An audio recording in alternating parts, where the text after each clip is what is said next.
Hello, welcome to Tales from the Shed. And yeah, philosophical recently. So we've been very philosophical. We thought it'd be practical. Yeah.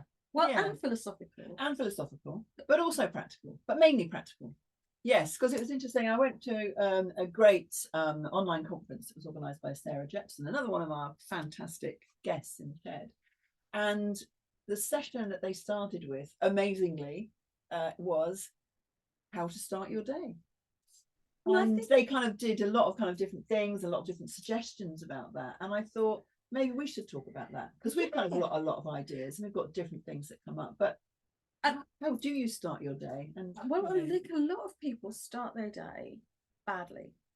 I think they start their day in fear and dread. I don't want to wake up. Thing about I don't want to get out of bed. Yeah. I don't want to get out of bed. I bet it's cold. I bet it's raining. I bet it's this. And at the moment, it often is. Yes. I'm sad. Quite like the rain. Yeah. But that's yeah. But and then on the other hand, people come up with, if you do this, your whole life will be a millionaire, you'll have your 72 virgins, you'll have your whatever it is that you kind of want. So I don't know. No, do I? But it's like it also promises a lot. So that in turn makes you beat yourself up. That if you wake up, yeah. So I think that there's truth in all of it, if you like. So I know that Wayne Dyer always went back to when you go to sleep. So he used to start his day before. Okay. On the most important minute of the day is the minute you fall asleep. Okay. Because that moment when you fall asleep sets your subconscious mind. So what you're doing for the next however many hours for the next, yeah. So what that last minute is trains your subconscious. Will help how your body, because while you're asleep, your body does a lot of mental, emotional and physical repairs. Yeah. So that moment before you go to sleep triggers all that subconscious cellular activity so that you wake into a different space, and then you can pick it up again at that point. That's really interesting, because I think yesterday I was telling you that we went to see a very, very powerful movie, yes, which was amazing. It was Pedro Almodovar, Parallel Mothers. So it's an amazing film, and really there's quite a lot of an emotional charge. And you know, remember, it's that kind of thing where you've been to see a movie and you're walking home and the conversation's a bit muted, you know, because it's quite powerful and you kind of hold thinking about that. So it was good.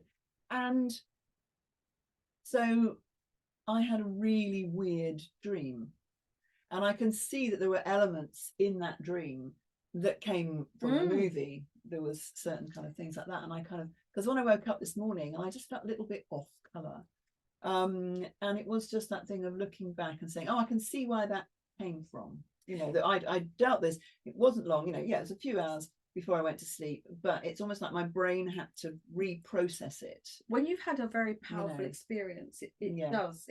But when you're perhaps less aware of the framework, I think that's But it's almost like if I'd had that thought, okay, so I think this could kind of, and I think I needed to process it, which is good. Yeah. But it was like, if I'd had the Wayne Dyer thing, all right, so as I was going to sleep, and it is that kind of going to sleep, because it's like, if you think about it's something, you're really tired and you turn the light off, and then, you know, my brain always goes into, right, you know, earth crashing into sun, you know, why can't I worry about all these things, you know, oh my god, climate change, you know, I can't do that. So all of those things kind of come up. But if I've almost had, so what was his suggestion in that sense of going into sleep? How might you? So it's setting your intentions at that point. Wow. Okay. So you know, other things that we've talked about, like perhaps being a victim or not, letting yourself go, but it's really setting up, where are my intentions? Where do I want to be? Who am I? So setting a very positive framework, because I think it's the framework that your brain will still do all of this work, but it'll do it within the framework you set in the last minute before you sleep. So if you were tidying your house saying, I'm going to get rid of everything pink, that would be your framework for tidying. So you find something pink and chuck it out. So the framework you set sort of sets how the clearing out happens. Oh, okay. So if you set a really positive intention of yourself, of other people, yeah, you may have a favorite mantra, you may have a favorite, I love the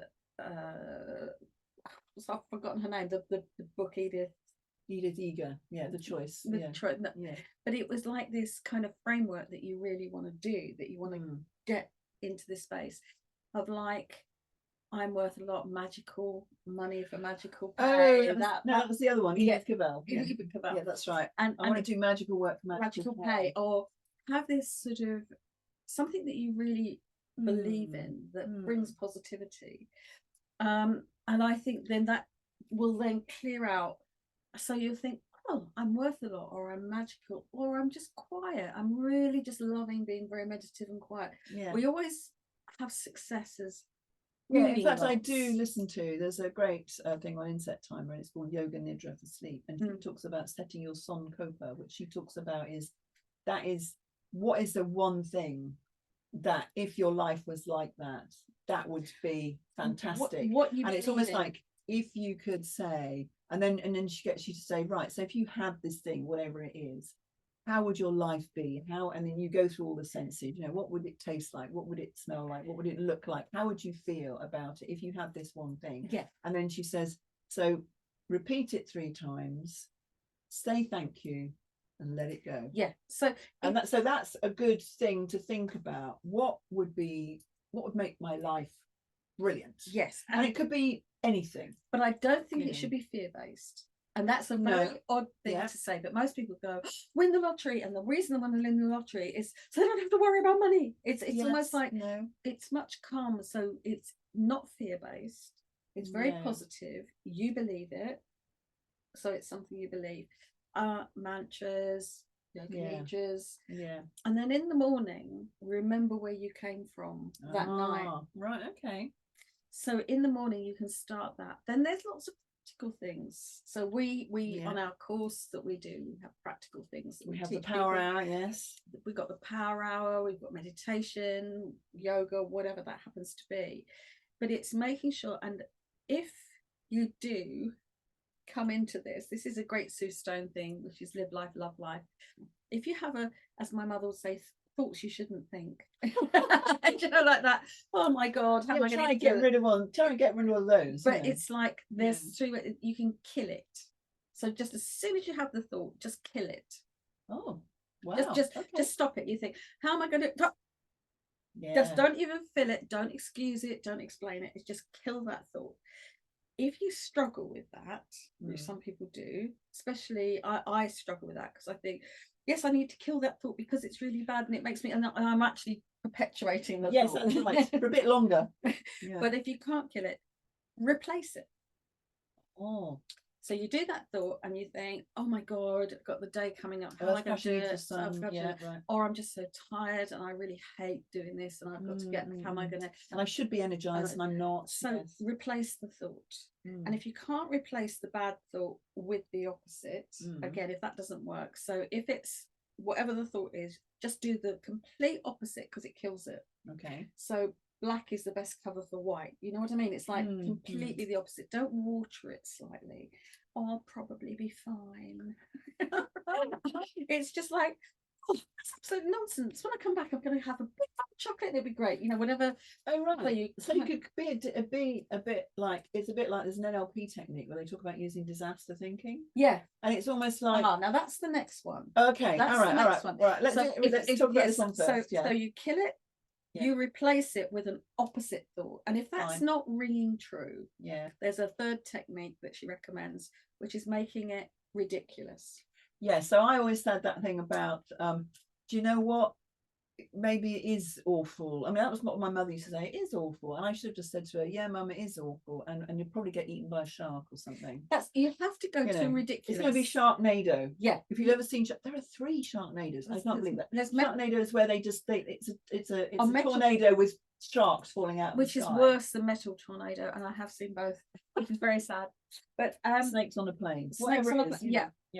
But you have to make it ridiculous. Yes. So you have to go, you know, and I would go out my front door and it will be, you know, like loads of traffic. So there's all these helicopters going on, and out the helicopters come some sharks, and then they're going to start eating me. Yeah. And you should, within quite some time, make yourself laugh. Yeah. Because once you've made it ridiculous or super disastrous or super stupid, it's like, then you make yourself laugh and it has no power. Yeah. So there's 3 techniques if you wake in the morning and start with that bad thing, which is replace, kill it, replace it, or disaster, or calamitize it. Make it, you know, you have the Keystone Cops coming round your house and running around the house like there's a huge sinkhole and all your cars fall into it. And then the Keystone Cops comes round, and then everybody. I'm not very good at that. But I think I quite like the idea of that. You see, I've got a colleague who's very good at that. Yeah. Because she's arty. So she's very creative. Okay. So I'm a bit too intellectual, bless her heart. I don't mean that at all. I'm a bit too logic. I'm a bit too stuck in the logic of it. Okay. So I don't have that lateral thinking ability. Right, okay. I'm a bit logical thinking to lateral thinking. But if you're blessed, which lateral thinkers are, you will be able to fall into that and have a really wonderful time. Yeah. And so, then start your morning. Brilliant. So that's great. So start the night before. Start the night before. Have some nice thoughts going up to whatever it is. You know, set your intention about how is it going to be, how you are. I mean, I know some people say, think of 3 nice things that's happened to you today, whatever it is. Whatever. You can actually set your positive intention. And then if you get in the morning, remember what that was. So just kind of, oh yeah, I was thinking about this morning. If it's still a bit meh, the first thing is kill it. Don't want to think that thought. Replace it with something else, the opposite or whatever it is that works for you. And then the third one, there could be sharks. There could be sharks. And they usually are. They usually are. And we'll leave you with that. I love you.